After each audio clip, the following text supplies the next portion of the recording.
सर्वांना जय भीम। आजचा हा व्हिडिओ म्हणजे जनतेचा दृष्टिकोन कुठेतरी व डोळे खोलण्यासाठी केलेला छोटासा प्रयत्न। आज 21 जून म्हणजे काय आहे तर सर्व हिंगोलीच्या नागरिकांना किंवा भारतीयांना माहित आहे की आज हा जागतिक योग दिन आहे। मग या जागतिक योग दिनाच्या प्रत्येक नागरिक, प्रत्येक अधिकारी, प्रत्येक नेता आपल्या परीने शुभेच्छा देतो। पण खरी परिस्थिती म्हणजे योग म्हणजे काय आहे? योग म्हणजे शरीर सुदृढ ठेवण्याची कला। व्यायाम म्हणजे आरोग्याची शिस्त, आरोग्याची शिस्त। योग्य आहार म्हणजे रोगापासून संरक्षण। या तिन्हीचा जर विचार केला तर या तिन्ही गोष्टी करून आरोग्याचं संरक्षण होईल का? रोगराई कमी होईल का? तर नाही। कारण का अगदी या सर्व गोष्टी त्या स्वच्छ परिसरामध्ये केल्या उपयोगात होतात, या महत्वाच्या ठरतात। पण हिंगोली जिल्ह्यामध्ये कुठे स्वच्छता नाही। धार्मिक स्थळात जाताना स्वच्छता नाही, स्मशानभूमीत जाताना स्वच्छता नाही, शाळेत जाताना स्वच्छता नाही। इतकंच नाही की हिंगोली जिल्ह्याचं कलेक्टर कार्यालयही स्वच्छ नाही, तहसील कार्यालयही स्वच्छ नाही, रजिस्टर कार्यालयही स्वच्छ नाही, शाळाही कोणत्या शाळेतले शौचालय स्वच्छ नाही। मग अशा परिस्थितीमध्ये या योग दिनाचा फायदा तरी होईल का? तर योग करून तुम्ही धष्टपुष्ट राहू शकाल का? हा प्रश्न सरळ उपस्थित होतो। पण मी मान्य या स्वच्छतेबद्दल मागे आंदोलन बी केलं होतं, कलेक्टर साहेबांना निवेदन दिलं। काल मी साहेबांना विचारायला गेलो की साहेब इतकी या कार्यालयाची अवस्था घाण का? हे कार्यालयाचे घाण शिस्त पडतं का? तर साहेबांनी यावर खरंच विचारजन्य उत्तर दिलं। साहेब काय म्हणले की निधी नाही तर स्वच्छता नाही। मग असा प्रश्न उत्पन्न होतो की मग आमच्या जनतेचा कराचा पैसा जातो कुठे?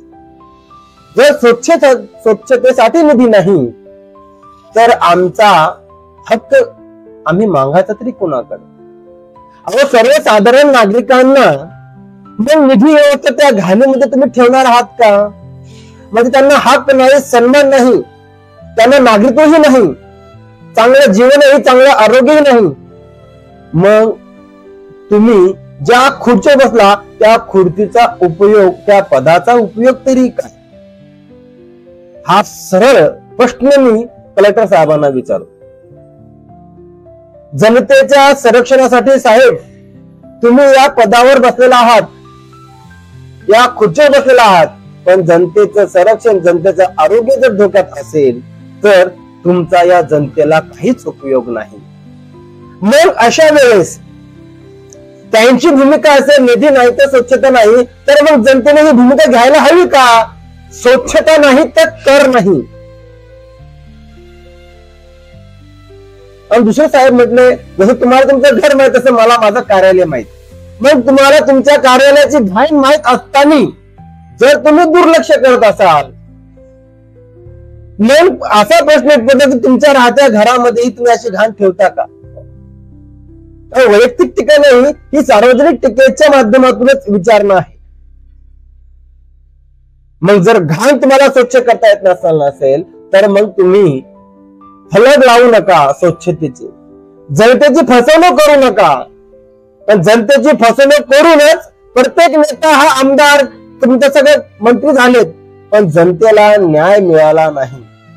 आणि त्यातल्या त्यात अधिकारीही आता फसवणूक करायला लागले।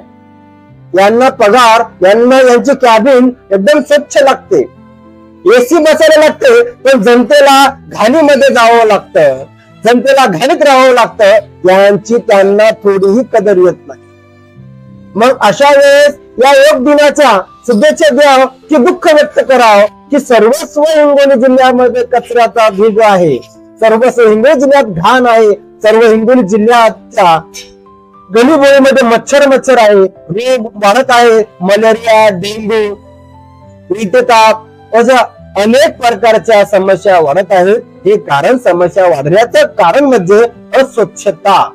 आणि ही अस्वच्छता प्रत्येक ठिकाणी हिंगोली जिल्ह्याच्या कोपऱ्यात दिसत आहे, सार्वजनिक ठिकाणी दिसत आहे, धार्मिक स्थळावर दिसत आहे. मग अशा वेळेस याकडे लक्ष कोण देणार व जनतेचा हक्क व जनतेचा स्वाभिमान कोण जपणार?